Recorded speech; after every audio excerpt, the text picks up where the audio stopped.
Hello সবাইকে, good morning. তো আমি আগের থেকে একটু সুস্থ আছি। খুব বড় একটা বিপদের হাত দিয়ে বেঁচে আসলাম। হয়তো তোমাদের আশীর্বাদ ছিল বলে বেঁচে আসলাম, নাহলে আমি বাঁচতাম না। বড় একটা অ্যাক্সিডেন্ট হয় রাস্তায়। তো হাতের অবস্থা খুবই খারাপ, বড় অপারেশান হয়েছে। তোমরা সবাই একটু আশীর্বাদ করো যাতে হাতটা আমার ভালো হয়ে যায়। দেখতেই পাচ্ছ 4 দিন নার্সিংহোমে ভর্তি ছিলাম। কোনো রকমের কোনো ভিডিও আর দিতে পারছি না আমি, মানে শরীরের এমন অবস্থা, চোখ মুখ দেখেই বুঝতে পারছো। তো এখন আপাতত একটু সুস্থ আছি বলতে কি, যে ড্রেসিং করা হচ্ছে প্রচুর পরিমাণে।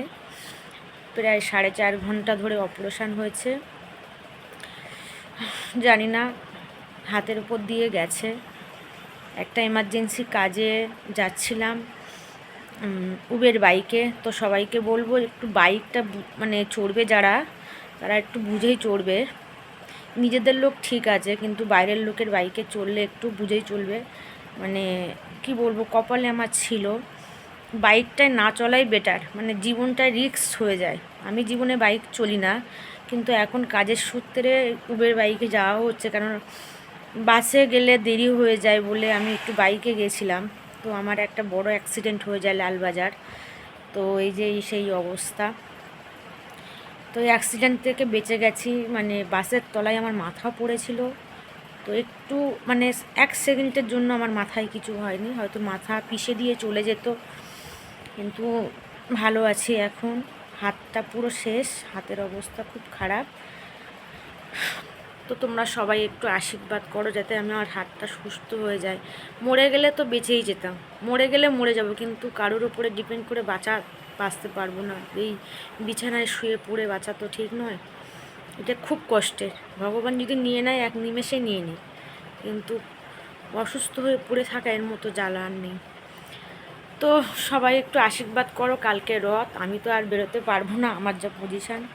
আমার হাতে প্রায় 20খানা সেলাই আছে। তো এই সেলাই, তো এই অবস্থায় তো বাইরে যাওয়াও ঠিক নয়।